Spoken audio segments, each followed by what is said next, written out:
Good afternoon, everyone. Welcome to another New Jersey Constitutional Republicans Virtual Conversation.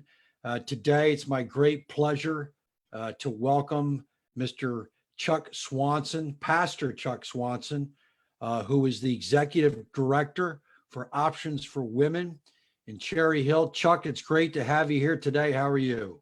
JR, it's just a great day. Thanks a bunch for letting me on.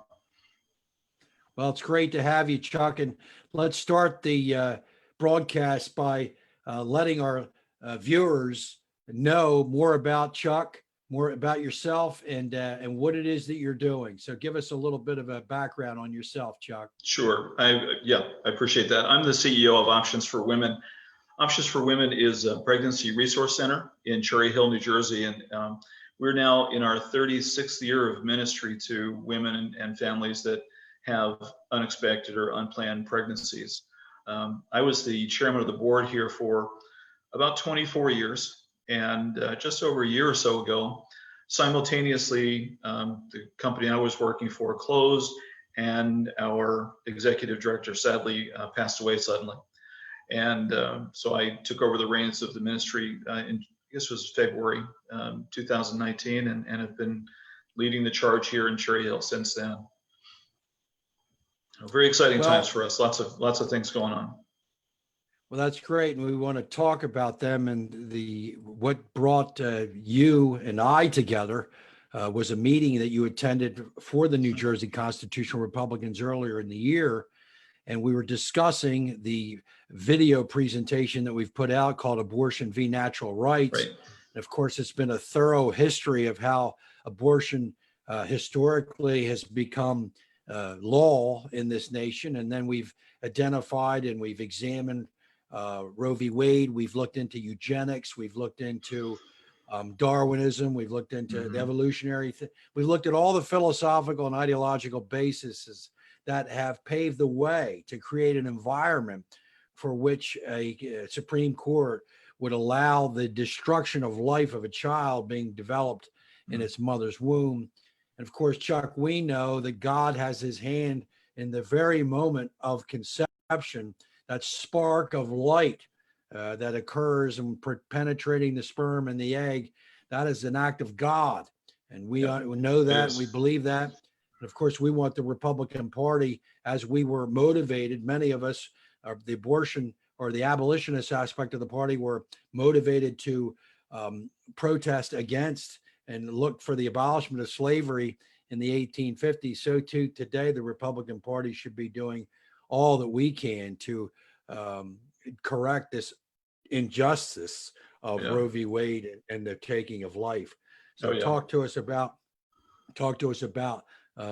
that meeting with us, and then what you're doing with Options for Women, and specifically dealing with women in this predicament. You know, women in our culture are not treated well when they have an unexpected or an unplanned pregnancy. You know, we think we're enlightened today, that we're much more open and transparent and so on about the social needs of women that are struggling. But women just find themselves up against between a rock and a hard place when they get pregnant, and might not have resources. Maybe their boyfriend has bailed on them. Maybe they're not getting the family support, and they see abortion as the only option. The reason we chose the name for our ministry. So what we try to do is try to help women understand that when they do find themselves in that kind of a pregnancy situation unexpectedly, that they do have options. There are resources that they can go to. There are people who will care, people who will literally love them through their pregnancies and care for them, help them to find the resources that they need, and bless them in ways so that they don't have to give up that child. They don't have to lose that baby. And I think we're doing quite well. Here at Options, we get about 2,000 calls a year from women and families in distress. 2,000. I wish we got more calls, honestly. But the reason that we're here in Cherry Hill, we were in a little townhome in Audubon for many years. We moved to Cherry Hill in the early 2000s because just up the street, about 4 blocks away from us, is the busiest abortion center in the Delaware Valley. We've we talked about this before on the phone. 10,000 abortions a year going on right here in Cherry Hill. And it's a Holocaust right in our own neighborhood. So we're doing everything that we can to make sure that women understand that there are options, there are alternatives to going in there and having the baby stripped out of them. So we're doing what we can here. And I was listening to a sermon that you had preached, Chuck, and you were talking about the fact that since 1973, January 22nd, an infamous day in American history, 1 out of every 3 conceptions has been terminated through abortion. And you made a very provocative statement in saying, as you look around and you see 2 people together in the pew, well, imagine another person that would be sitting next to a third person who's not there. There's one missing. Yep. There is one missing. And this, of course, is a terrible tragedy. And one of the things that I think is remarkable about the work that you're doing with the Options for Women organization is the fact that you're also counseling and helping those women who do decide to go forth with the abortion, and you're showing them care and compassion. And this is what, as Christians, this is what we believe in, and this is and you are making that happen. You're literally living out exactly what the message of the gospel is. And talk to us about that fact that you're helping these women who decide to go ahead with the procedure. So let me just tell you what some of the things that we do. The first thing that we can do is we can verify that you're pregnant. Some of those grocery store or drugstore pregnancy tests have false negatives and false positives. We use a laboratory grade pregnancy test and make sure that indeed you are pregnant. And then we if it's early in your pregnancy, we'll counsel you about the things that are available to you, how we can help, what kind of resources are available in the community. After a few weeks, we can take that a step further. When you get to about 6 or 6.5 weeks of pregnancy, we can do an ultrasound. We can actually show you the baby, growing in the uterus, what it looks like. We can find a heartbeat and determine the viability of the baby, and also determine what your due date is. We can do that within just a couple of days right here in the ultrasound room. And what's really exciting is women who come in here who are vulnerable to abortion for whatever reason, they hear that heartbeat, they see the baby on the we have a big screen TV that we show the results up on in our exam room. They see the baby and know that it's a baby, because even at that very young, 6-8 week age, you can tell that it's a developing child. They invariably decide to keep the baby.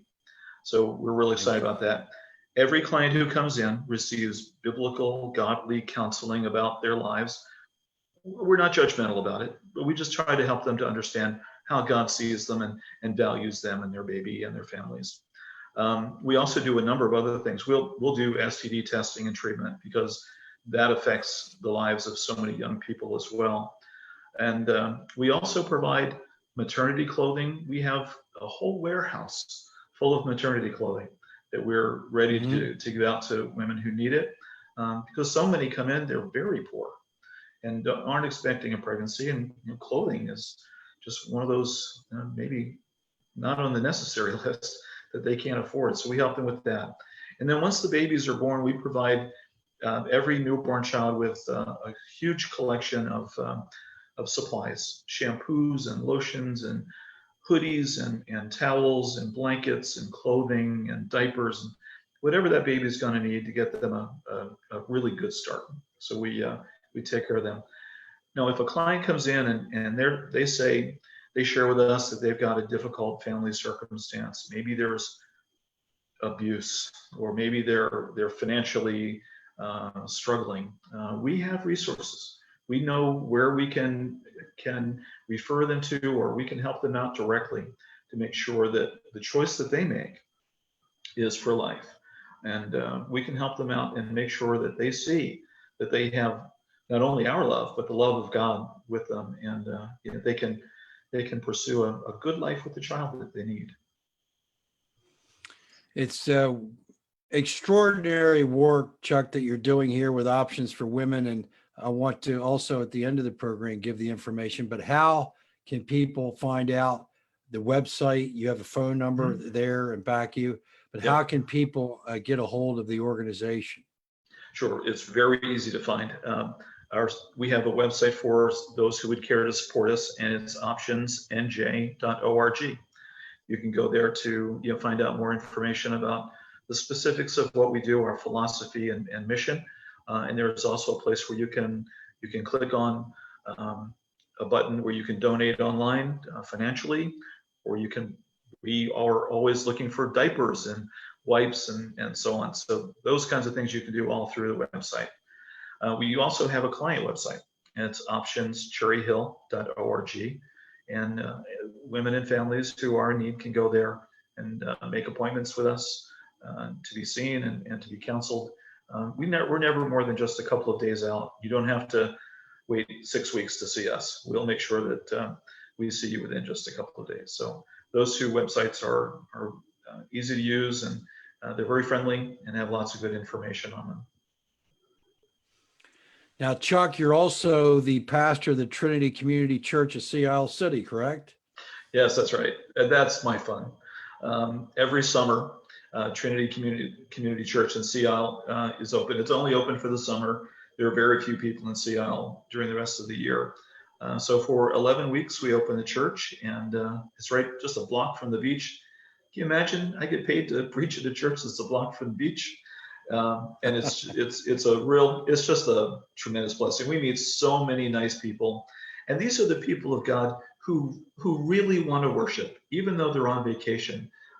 They come out and spend the time and worship with us, and we just meet the greatest people and have so much fun worshiping the Lord together down there in Sea Isle. And of course, Chuck, that gives you great experience and know-how for doing what you're doing with your ministry. And you also have 30 years of experience in the pharmaceutical field and leading the commercialization of several technology startups. Yes. So this experience has uniquely equipped you both ways with the biological and the spiritual, if you will, needs of the organization, Options for Women. Yeah, God never lets any one of our experiences or life issues go to waste. And I did work for 30 years in the pharmaceutical industry, first publishing medical journals, and then helping drug companies do a better job with their global clinical trials. So, and in those several companies that I worked for, I ran global sales operations, literally around the world, everywhere from Singapore to here in New Jersey. So that experience is really great, and I think things are, it's allowing me to build a good team here and use technology and put everything to work that we can to make sure that we're serving our clients in the best way we can. Great. Chuck, let's talk a little bit about what I always like to go into, which is the big picture, the big philosophical, ideological view, worldview, if you will. Let's talk a little bit about how abortion has come about. We know that throughout the scriptures we read of the child sacrifices that were done to pagan deities like Ashtaroth and Dargon and other the Philistinian false pagan deities. So, and what it really essentially gets down to in not caring for a child or not wanting a child, it gets down to our sinful heart, to the depravity that we have in our human nature. So this is something that has always existed. However, with the influence of Christianity and Western civilization, of course, that helped build the family unit. And that's why it's so important that we preserve the traditional family unit. But we've seen that those who support those proponents of abortion, Chuck, over a long period of time has tried to deny the humanity of the child. Yeah. Of course, evolution has gone a great distance in propagating this view that we are not human beings, that we are just animals. We're no different than any of the other creatures of the world, that we've all evolved And so the argument has been, well, you know, when does a child become a human being, if you will, or does it ever become a human being? And this has been the great, those proponents of abortion have used this idea, well, and this is why this ridiculous trimester program that Justice William Brennan, or rather the Chief Justice who wrote the majority opinion, talked about in the Roe v. Wade ruling. And the thing that's interesting, Chuck, is that Justice Harry Blackmun is the gentleman who wrote the majority opinion in the Roe v. Wade. But what's interesting is that you and I, when we were conceived, and everyone else who's watching this and living today, we were all there the moment that we were conceived, that very moment when God gives that touch of light, the touch of life unto creating a human being. And yet, why is it now that there's been compromise? People are talking, especially within the Republican Party, we have to stop late-term abortion. It used to be we need to stop abortion. Now it's become late-term. Well, what makes that human being any less of a human being at the moment of conception than the moment prior to birth? Talk about that. I don't know. You know, let me go back to where you started. The scripture tells us that God spoke to Jeremiah in Jeremiah chapter 1, verse 5, and he said, "Before I formed you in the womb, I knew you." Before he formed us in the womb. So God's knowledge of our souls exists even before the sperm hits the egg.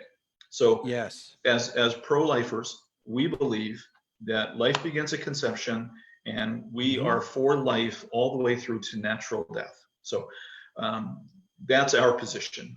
The other side of the argument is that what's growing inside of the woman when she gets pregnant is just a clump of cells, or I'm sure you've heard the term, the product of conception. So frustrating to hear and see those things here. It dehumanizes not only the baby, but human beings in general. And that is, I think, when you look around at our culture, so many things are occurring now because we have dehumanized one another. And we take a low view of what's happening in that woman's uterus. You know, we've aborted 1 out of 3 babies. Did you know that in New York City, JR, there are more Black babies aborted every year than are actually born? Exactly. Horrible. It is just a horror show. So what has happened over time is that they have allowed this sense that abortion is a human right thing to really take over the political discussions and discourse, when it's really not. God created us in his image. He insists that the child be given an opportunity for life, and that's our biblical pro-life, Christian view of the baby. And I'm at a loss, honestly, how people can even consider that what is going on inside of that woman's uterus is anything but a baby. I mean, they even changed the words they use. It's a fetus. It's not a baby. When you go to take to a party to a woman who's about to have a baby, and you have a number of friends attend, and you bring gifts and so on. What's it called? A fetus shower? No, it's a baby shower. That's right. It's a baby shower. No question about it. Yeah. So no question about it, Chuck. And one of the things that we've identified with our series on abortion v. natural rights is that the Roe court, Chuck, never took into consideration the inviolability of the life of the child.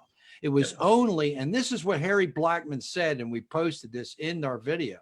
He said that the time was ready at that time with that ruling to emancipate women.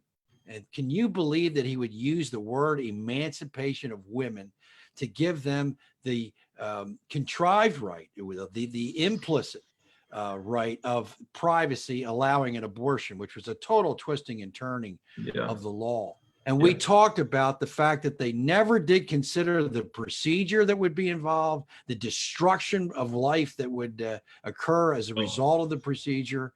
And they actually overturned state laws that protected William Blackstone, the great English common law scholar and jurist, said that the child in the womb is treated as if it's already alive. And this has been a common law tradition. And yet this was completely repudiated by the Roe v. Wade decision.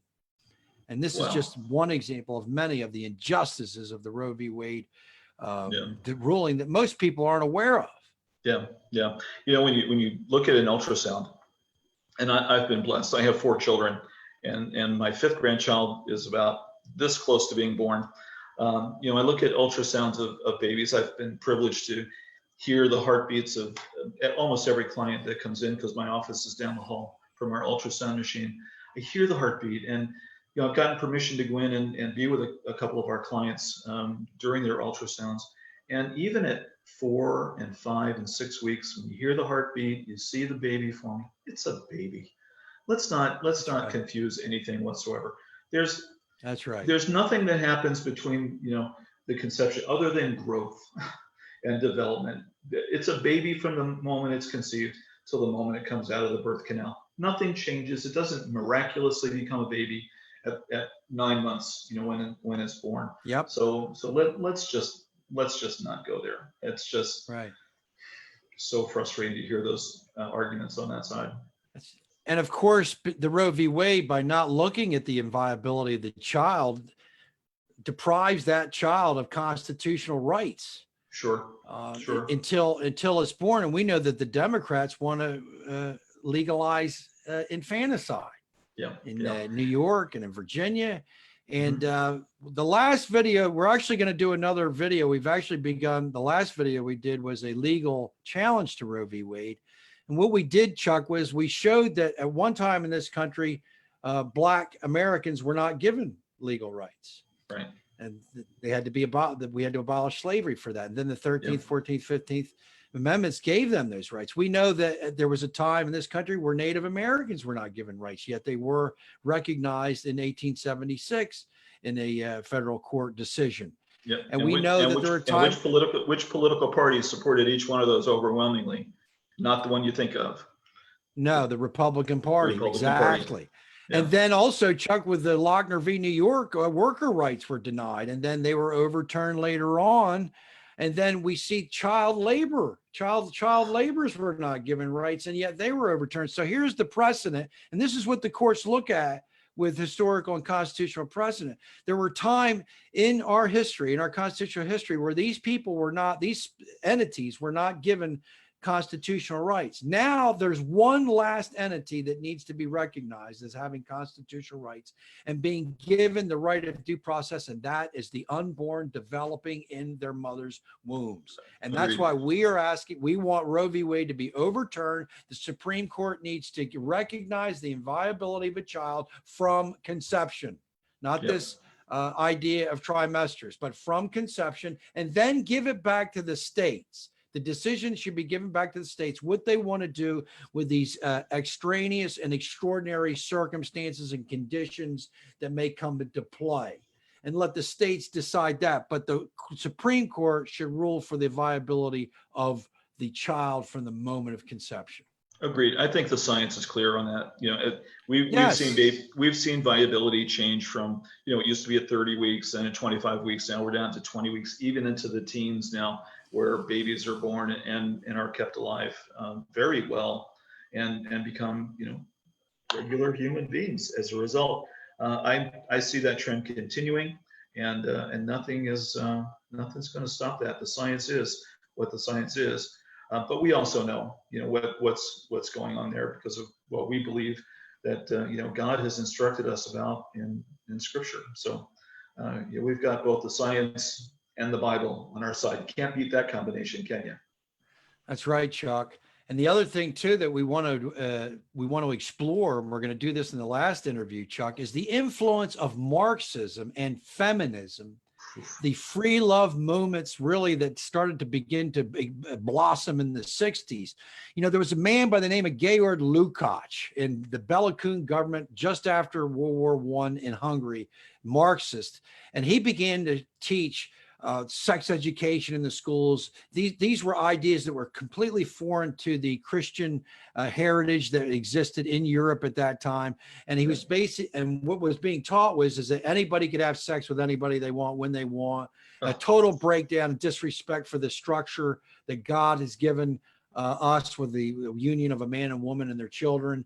But this was the seed that was planted. And then the ideas of cultural Marxism, of course, came into our country with the Frankfurt School coming over. But in the 60s, we see Herbert Marcuse, who is the godfather of cultural Marxism, talking about all these different deviant sexual eros and civilization was one of the books that he wrote. But what had happened, Chuck, is that the idea that you could have sex with anybody you want, whenever you want, and you didn't need to be held accountable to it, came directly from the ideas of these cultural Marxists, and they have permeated our society. People, there was a time when older people who were more inclined to go to church and read the Bible understood that they got married before they engaged in a sexual relationship. And that's a very, very important aspect of maintaining and sustaining a marriage in doing so. And getting it off on the right foot, to having God bless that marriage. But with the idea of promiscuity, this is where the abortion idea has come about. And it's been driven by that. This is why the woman can say, well, it's my body, it's my choice. And they believe this is because of the sexual freedom and the free love movement that began to proliferate in the 60s that we've run into this situation. And Roe v. Wade came just a little bit after that. And when you hear Justice Blackmun say, well, we're emancipating women, so now they can have sex whenever they want without any sort of responsibility. And we have to somehow get the message back, Chuck, that we need to be responsible, and that the matrimonial relationship is where the sexual relationship is to occur. As ridiculous as that may sound to people, but that is really where this whole the foundation or the environment, if you will, for abortion is being able to thrive, with this idea of promiscuity. You can do whatever you want, whenever you want, with whoever you want you with. And that is irresponsible and immoral. And it goes against the laws of nature and nature's God. It does. You know, as a pastor, I look at this stuff all the time, and you know, we've passed 50% now of couples who live together before they get married, and it's just, who'd have thought of that a few years ago? You know, it's just really, really tragic. Hey, listen, can I bring up one? I know we're running out of time. Can I bring up one more thing? Certainly. Please. Talking about you know, what's happened since Roe versus Wade. There have been, by some counts, as many as 65 million abortions just in the United States since Roe versus Wade. That means that there are anywhere from 50 to 60 million women who have had abortions in our country, probably still alive at this point. There's no doubt that abortion takes a toll on a woman who's had an abortion. No matter what they think or try to say to themselves about their feelings, about their emotions, about the effect on their psyche and their families and their relationships, it's hurtful. It goes deep into the heart of the person who's had an abortion. And even the people around them, the partners, the boyfriends, the families of those are affected by abortion as well. One of the things that we can do is we'll counsel anyone who has been a part of or had an abortion. We'll talk to them. We'll show them the love and care that they see, help them to understand how God sees them and loves them no matter what. So, you know, they can come to our website, and we'll connect them with a very highly qualified counselor who can help them to, you know, work through some of those issues. Great. And Chuck, did we talk about the possible expansion of the organization? It's not possible. It's happening. We had a board meeting. We had a board meeting this week, and Options for Women, operating now in the Burlington, Camden, Gloucester County area, will be expanding into Mercer County. We are going to be opening a center in Trenton, right on State Street, just a few blocks away from the Capitol building. And right there in the heart of the city where there is so much need. We've done some research about what's going on in the city, and we'll be expanding there. Expect a big announcement from us about the opening, probably somewhere late September. That's great news, Chuck. And of course, there have been 18 million young black babies killed since Roe v. Wade in this nation. And we know that Planned Parenthood likes to set up these clinics in these urban areas, These neighborhoods, and in these neighborhoods, and it is in a repudiation. And we need to strengthen and encourage our black brethren to reject the idea of abortion and to protect the sanctity of life, and that unborn lives matter as well.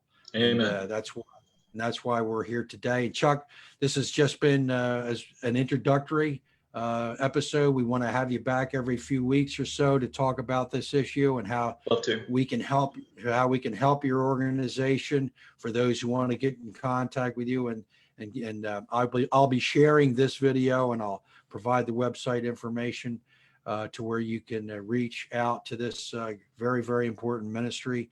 And Chuck, is there anything else you'd like to say to the audience before we conclude the program today?